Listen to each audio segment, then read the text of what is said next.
Hi everybody, and welcome to our module on autonomic drugs norepinephrine. Let's review the role of norepinephrine in the autonomic nervous system. Norepinephrine is the workhorse neurotransmitter of the sympathetic nervous system. It activates alpha and beta receptors. In this module, we're going to talk about drugs that amplify or block the effects of norepinephrine. Basically, these drugs modify the effects of the sympathetic nervous system on the body. Drugs that work in this manner are called adrenergic drugs. The ones that amplify the sympathetic nervous system are called sympathomimetic.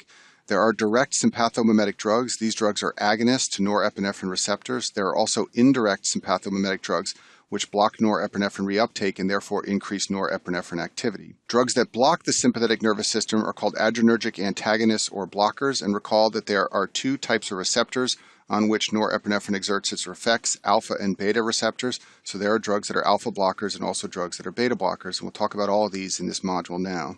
We're going to start by talking about drugs that activate the adrenergic alpha and beta receptors, and in order to understand what these drugs do, we need to review the hemodynamic effects when you stimulate alpha or beta receptors. I talk about this in more detail in the module on the autonomic nervous system. So activation of alpha-1 receptors leads to vasoconstriction. Activation of alpha-2 receptors leads to vasodilation.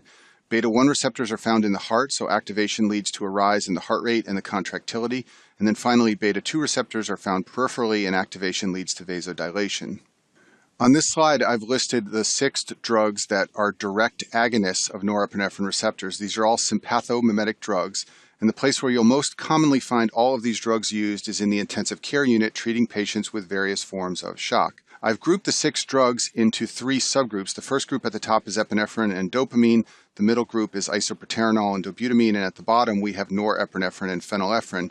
The reason I've grouped them like this is because if you think of these drugs in pairs, it's easy to remember the receptor types that they activate. Let's start at the top with epinephrine and dopamine. These 2 drugs basically activate all receptor types. They can activate alpha receptors and also beta-1 receptors and also beta-2 receptors, so they lead to vasoconstriction as well as a rise in the heart rate and contractility. Now I've put a little asterisk here next to dopamine, and that's because only dopamine activates the D1 receptors, which increase renal blood flow, and I'll talk more about that in a minute.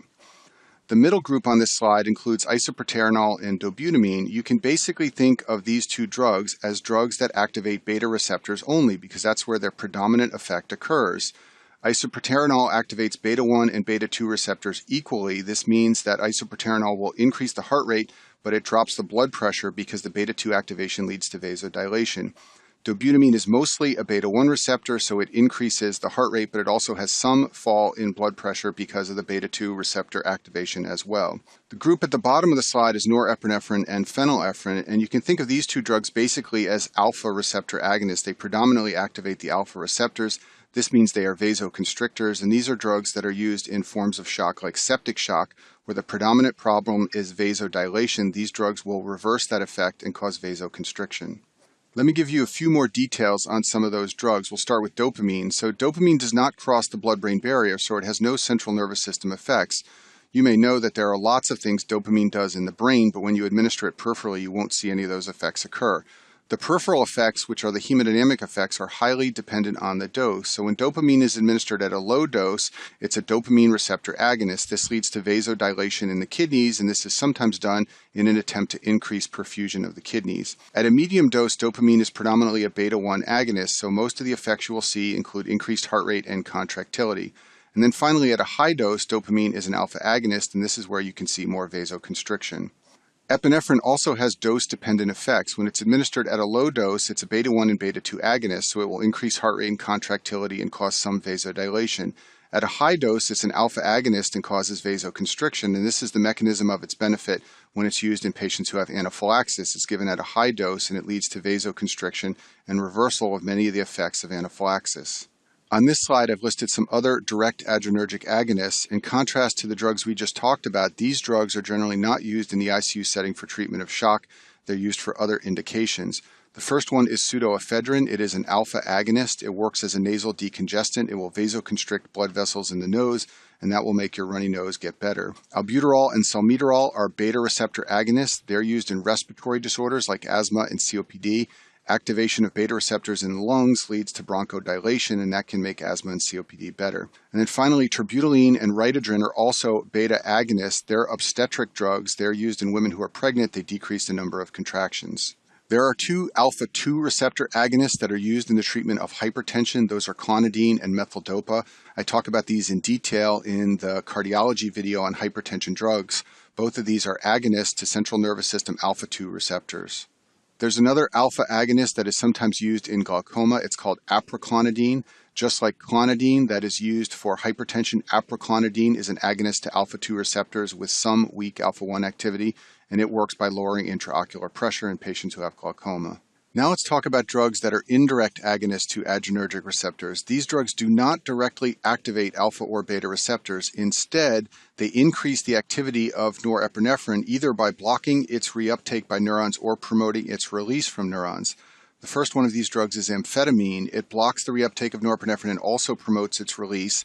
It can be used as a stimulant in narcolepsy. It's also sometimes used in obesity or ADHD. Ephedrine is a drug which promotes the release of norepinephrine from neurons. It can be used as a nasal decongestant. It's also sometimes used in urinary incontinence. And then finally, cocaine, which you may know is a drug of abuse. It also has therapeutic uses, blocks the reuptake of norepinephrine. Cocaine is a vasoconstrictor. It's also a local anesthetic. We'll talk more about cocaine in a minute. So here's a neuron of the sympathetic nervous system synapsing on an alpha or beta receptor, and this shows where these indirect agonists work. So cocaine and amphetamines block the reuptake of norepinephrine, and therefore they increase norepinephrine activity. Ephedrine and amphetamines promote the release of norepinephrine, and they have the same effect. They increase norepinephrine activity. So let's talk about cocaine in a little bit more detail because this is high yield for your board exams. Cocaine enhances monoamine neurotransmitter activity. So what is a monoamine? A monoamine is a chemical structure that has one amine group. So dopamine is a monoamine, so is norepinephrine, so is serotonin. And cocaine enhances the activities of all of these neurotransmitters by blocking their presynaptic reuptake pumps, as we saw on the last slide. In terms of hemodynamics, what this means is that there will be generalized sympathetic activation in the body, and we'll talk about in a minute how this can lead to hypertension and tachycardia. Now, a separate effect of cocaine is that it blocks sodium channels in nerves, and this means it works as a local anesthetic. This is a separate effect from its effect on blocking the reuptake of monoamines from synapses. So when people abuse cocaine and become intoxicated, the hemodynamic effects involve massive alpha and beta stimulation. Basically, you can think of cocaine as a drug which just ramps up the sympathetic nervous system. So these patients, when they present to emergency rooms, have evidence of hypertension and tachycardia, all from sympathetic nervous system stimulation. So the classic case is a college student or some other young person who presents agitated and tremulous with tachycardia and hypertension. These patients also can develop chest pain. The reason for this is that there's often coronary spasm, and in addition, the sympathetic stimulation increases the myocardial oxygen demand. The treatment for cocaine intoxication, especially when it's associated with symptoms like chest pain, is with benzodiazepines. These drugs are sedatives. They're also called anxiolytics. They activate GABA receptors in the central nervous system, and they are inhibitory to the central nervous system. So basically, they dial down that overactive sympathetic nervous system that occurs when patients have cocaine intoxication. Importantly, beta blockers are generally avoided in cocaine intoxication. Now, we often use beta blockers in patients who have chest pain or hypertension, but we don't do this in patients who have taken cocaine. The reason is because the beta-2 activation in the setting of cocaine intoxication is blunting the alpha activation. Remember that beta-2 receptors, when they're activated, are vasodilators. Alpha receptors, when they're activated, are vasoconstrictors, so they are opposing one another. If you administer a beta blocker, you will get unopposed alpha stimulation, and this can make the hypertension worse. And when the hypertension gets worse, myocardial oxygen demand goes up, and this can lead to worsening of chest pain and ischemia. So for all of these reasons, beta blockers are normally avoided in patients who have cocaine intoxication. So now that we've talked about a number of adrenergic agonists, let's talk about some clinical scenarios where these drugs are used. So consider the case of a 5-year-old boy who has a bee sting and develops hives and wheezing. This child is having anaphylaxis from the bee sting, and the drug of choice is epinephrine. Epinephrine will do a number of beneficial things. First of all, it's a vasoconstrictor. In addition, it's a bronchodilator, which helps with the wheezing, and it can reverse many of the effects of anaphylaxis. Now consider a 75-year-old man who has pneumonia and hypotension. This man has septic shock. And the drugs of choice for septic shock are norepinephrine and phenylephrine. They are used because they are alpha agonists, and they will vasoconstrict and reverse the vasodilation that occurs in the setting of sepsis. In a 66-year-old man who has a massive myocardial infarction with hypotension, that man has cardiogenic shock. The problem here is low cardiac output, so you want a drug that stimulates the heart. Dobutamine is an excellent drug in this situation because it's a beta-1 activator and it will increase myocardial contractility. In a 10-year-old boy who has a history of asthma and presents with wheezing and dyspnea, that child is having an asthma flare, and this is a setting where albuterol is often administered, usually via a nebulizer. The child will inhale the albuterol and it will bronchodilate and improve the symptoms of asthma. And then finally, in a 22-year-old man who has a runny nose, that man has rhinitis, and as I mentioned before, pseudoephedrine and sometimes phenylephrine are administered because they are alpha agonists. They will vasoconstrict blood vessels in the nose and improve the symptoms of rhinitis. Up to this point, I've been talking about drugs that are adrenergic agonists. Now let's talk about drugs that are adrenergic antagonists, and I'll begin by talking about drugs that block alpha receptors. I'll begin with drugs that are non-selective alpha blockers. These drugs block both the alpha-1 and alpha-2 receptors. The first of these drugs is phenoxybenzamine. This is an irreversible non-selective alpha blocker. Its main use is in treatment of pheochromocytoma. Pheochromocytomas are tumors which produce catecholamines, and they can lead to symptoms of catecholamine excess like hypertension and palpitations. Phenoxybenzamine is the drug of choice in this setting because it is irreversible. The catecholamine levels are very high, and a reversible inhibitor would not be very effective, but the irreversible block by phenoxybenzamine is useful in treating the hypertension associated with pheochromocytoma. Another non-selective alpha blocker is phentolamine. This is a reversible alpha blocker. Its main use is to reverse something called the cheese effect, which doesn't occur much in the modern era, but used to occur years ago when drugs called MAO inhibitors or MAO inhibitors were used to treat depression. MAO inhibitors block the breakdown of neurotransmitters. That's why they're effective in depression. But they also block the breakdown of tyramine. Tyramine is a naturally occurring substance found in many foods, especially cheeses, and it has a structure very similar to dopamine. If you look at the bottom left side of the screen, this is the structure of tyramine, this is the structure of dopamine. Their structures are similar. And what this means is that patients taking MAO inhibitors, if they eat cheese, which is rich in tyramine, they can develop very high tyramine levels, and this can lead to dangerous hypertension. And in this setting, especially when it used to occur more commonly decades ago, phentolamine was often used to blunt the cheese effect. Finally, you should be aware that both of these drugs can potentially cause hypotension by blocking alpha receptors, and when that happens, there can be a reflex tachycardia when the body senses the low blood pressure and attempts to respond. This is a side effect common to many alpha blockers, and it's high yield to remember this for your boards. There are a number of drugs that are selective alpha-1 blockers. These include drugs like prazosin, terazosin, doxazosin, and tamsulosin. I talk about these drugs in more detail in the video on hypertension therapy. These drugs are used in the treatment of hypertension. They're also used to treat urinary retention in men who have benign prostatic hypertrophy. There's one drug that's a selective alpha-2 blocker. It's called mirtazapine. It's used for depression. It affects both serotonin and norepinephrine levels in the central nervous system, and that's why it's used in depression. There are a number of drugs that are beta blockers. I talk about all these drugs in other modules, including the modules on antiarrhythmics and heart failure and hypertension. These drugs have a number of different cardiovascular indications. Some of these drugs are beta-1 selective. These include drugs like esmolol, atenolol, and metoprolol. Others of them are non-selective and work on both beta-1 and beta-2 receptors. These include drugs like propranolol, timolol, and naudolol. There are a couple of beta blockers that also block alpha-1 receptors. These are drugs like carvedilol and labetalol. And finally, there are two beta blockers that are partial agonists called pindolol and acebutolol, and I discuss them in more detail in the module on hypertension drugs. I'll finish this module by talking about drug experiments. This is the way med students are commonly tested on their knowledge of the sympathetic nervous system and drugs that activate or block adrenergic receptors. So in these types of exam questions, an unknown drug is given and the heart rate and blood pressure response are shown. And the question you're asked is which receptors were affected by the drug or which drug was administered. So in order to answer these questions, you need to know the heart rate and blood pressure effects that occur when the different adrenergic receptors are activated. So let's talk about that now, and we'll begin with the heart rate effects. And this can be confusing because some heart rate effects are a direct response to activation of a receptor. Other heart rate effects are a reflex response, as we'll talk about on this slide. So when beta-1 receptors are activated, that stimulates the heart and leads to tachycardia. When beta-2 receptors are stimulated, these are peripheral receptors, and this leads to vasodilation. And in response, there is a reflex tachycardia mediated by the body. When alpha-1 receptors are activated, that leads to vasoconstriction. That will raise the blood pressure and lead to a reflex bradycardia. And then finally, alpha-2 receptors basically decrease the amount of norepinephrine released by neurons, and that will lead to bradycardia. Now let's review the blood pressure effects that occur when the different subtypes of adrenergic receptors are activated. And in order to understand these effects, we have to talk a little bit about the difference between systolic and diastolic blood pressure. So as you know, your blood pressure goes up and down during the course of the cardiac cycle, and the highest value it reaches is called the systolic pressure, and the lowest value is called the diastolic pressure. The primary determinant of the systolic blood pressure is your cardiac output.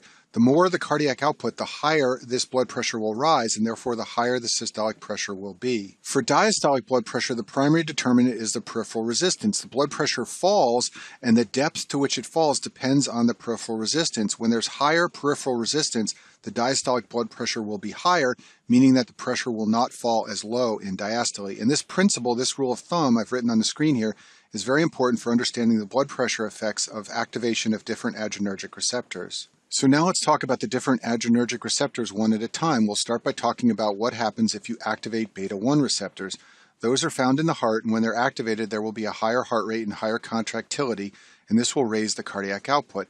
That means that the main effect on blood pressure is that the systolic pressure will go up. The mean blood pressure will also rise, but it will rise largely because the systolic pressure is going up. So I've shown you at the bottom of the screen what a drug experiment would look like if a drug were administered that activated beta-1 receptors. The heart rate would go up as shown here, the mean arterial pressure would go up, and the systolic blood pressure would go up. If you administer a drug that activates beta-2 receptors, these are found peripherally, and this will lead to vasodilation. So the main effect on blood pressure is that the diastolic blood pressure will fall because of a fall in peripheral resistance. Overall, the result will be a fall in the mean blood pressure. In response to this fall, there will be a reflex tachycardia, and therefore the heart rate will go up. So at the bottom of the screen, I've shown you what would happen in a drug experiment where beta-2 receptors are activated, the heart rate goes up, the mean arterial pressure falls, and the diastolic blood pressure falls. Activation of alpha-1 receptors leads to vasoconstriction. This will increase the peripheral resistance, and therefore the main effect will be for the diastolic blood pressure to rise. Overall, this will lead to a rise in the mean blood pressure, and that can in turn lead to a reflex bradycardia. So I've summarized this at the bottom of the screen. If you activate alpha-1 receptors, the heart rate will fall as a reflex response, the mean arterial pressure and the diastolic blood pressure will climb. Lastly, if you activate alpha-2 receptors, this will decrease norepinephrine release from sympathetic neurons. This will lead to a blunting of the sympathetic nervous system overall, and therefore heart rate and blood pressure will fall. And this is the mechanism of the hypertension drugs clonidine and methyldopa. So here's a summary slide showing the change in heart rate and mean blood pressure in response to activation of the different subtypes of adrenergic receptors. This is the type of experimental data you're often shown in exam questions. You're given the heart rate change and the blood pressure change, and you're asked which receptor subtype could be responsible for these effects. What's confusing is that some of these effects are reflex effects. For example, if alpha-1 receptors are activated, as we have discussed, that leads to peripheral vasoconstriction and a reflex bradycardia. Conversely, if you activate beta-2 receptors, that leads to peripheral vasodilation and a reflex tachycardia.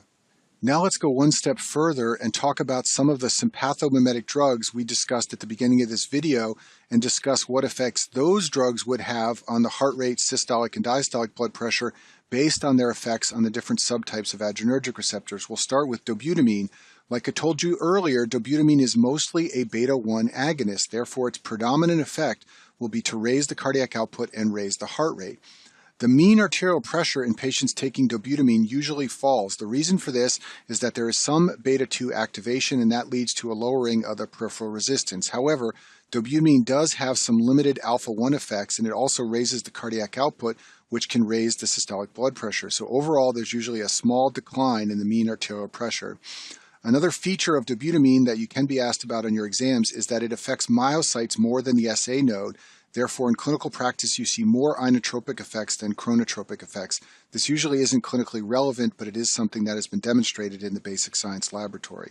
So over here on the right side of the screen, I've summarized the important things to remember about dobutamine based on its effects on adrenergic receptors. It will raise the cardiac output, raise the heart rate, and slightly lower the mean arterial pressure. Dopamine and epinephrine, as I told you earlier in this video, can activate all the receptor subtypes, including beta-1, beta-2, and alpha-1. I also told you that the effects vary with the dose of the drug. Both of these drugs can raise the cardiac output, and that can raise the systolic blood pressure. They can also both increase the heart rate. They also can both increase the diastolic blood pressure. That's because they have some alpha-1 effect, although it's dose-dependent. The result is that they will increase the mean arterial pressure, and I've summarized this at the side of the screen. The cardiac output goes up, the heart rate goes up, and the mean arterial pressure rises. Norepinephrine is mostly an alpha-1 agonist, although it also somewhat activates beta-1 receptors. The alpha-1 effects are much greater than the beta-1 effects. This means that the major effect of the drug is to increase the total peripheral resistance, which will increase the diastolic blood pressure and the mean blood pressure. The heart rate effects in patients on norepinephrine are variable. There's some increase in heart rate from the beta-1 activation. However, there's also some fall in heart rate from reflex bradycardia in response to the increased total peripheral resistance and the rise in blood pressure. You can see no change in heart rate or a slight rise or a slight decrease. The cardiac output usually goes up from the beta-1 activation, and this means there's usually a rise in the systolic blood pressure. So I've summarized these effects at the top of the screen. The cardiac output goes up, the mean arterial pressure goes up significantly, and the heart rate effects are variable. Isoproterenol is a beta receptor agonist. It can activate both beta-1 and beta-2 receptors. This will lead to a rise in the cardiac output and heart rate from beta-1 receptor activation. The mean blood pressure will fall. This is because there will be a lower diastolic blood pressure from beta-2 receptor activation and a fall in peripheral resistance. This can lead to a reflex tachycardia, further increasing the heart rate and cardiac output effects that are already happening because of beta-1 receptor activation. Now, interestingly, the systolic blood pressure can rise. This is because beta-1 receptors are activated and the cardiac output has gone up. What this means is that the pulse pressure may significantly increase in patients on isoproterenol. This is easier to understand with a picture, so let's look at the bottom of the screen. If we administer isoproterenol, the diastolic blood pressure will fall a lot. That will drag down the mean blood pressure. However, the systolic blood pressure will go up somewhat. What this means is that the pulse pressure, the difference between the systolic and diastolic, can go up significantly, and that's the type of thing they like to ask you on your Step 1 exam. So I've summarized this in the top right side of the screen here. The cardiac output and heart rate can go up a lot. That's because of both beta-1 receptor activation and the reflex effect when the blood pressure falls, and then the mean arterial pressure will fall. Finally, phenylephrine is an alpha agonist, and anytime you activate alpha receptors, the alpha-1 effects dominate and you get vasoconstriction and a rise in the peripheral resistance. This will increase the diastolic blood pressure and the mean arterial pressure. You can see a reflex bradycardia in response to the increased blood pressure. In addition, there will be more afterload, and this can decrease the cardiac output. So I've summarized these effects: a fall in cardiac output, a potential fall in heart rate, and a significant increase in mean arterial pressure. Let me discuss epinephrine reversal. This is a classic pharmacology experiment that's often used in medical school exams. In this experiment, drug A is administered and results in a rise in the heart rate and a rise in the mean blood pressure. Drug A and drug B are then administered together, and the heart rate once again increases, but this time the mean arterial pressure falls. So the question will ask you, what is drug A and what is drug B? Well, drug A is epinephrine. Epinephrine activates all the receptor types, and it will lead to a rise in the heart rate and the mean arterial pressure as shown here. Drug B is an alpha blocker like phenoxybenzamine. It blocks the alpha-1 receptors. This means the beta-2 effects will dominate when you administer epinephrine, and therefore you get a fall in blood pressure. This is called epinephrine reversal because it reverses the effects of epinephrine on the blood pressure, and this is a classic pharmacology experiment that was conducted years ago to determine the effects of different drugs on the different receptor subtypes. A similar pharmacology experiment involves phenylephrine block. In this experiment, drug A is administered and the heart rate falls and the blood pressure rises. Drug A and B are administered together and there's no effect on either heart rate or mean arterial pressure. So you can obviously tell from this experiment that drug B must have been something that blocked all the effects of drug A. So what could these two drugs be? Well, drug A is phenylephrine. It's an alpha-1 activator. It raises the blood pressure and leads to a reflex fall in the heart rate. Drug B is phenoxybenzamine, once again an alpha blocker, and it blocks all the effects of phenylephrine. And that concludes our module on ANS drugs norepinephrine.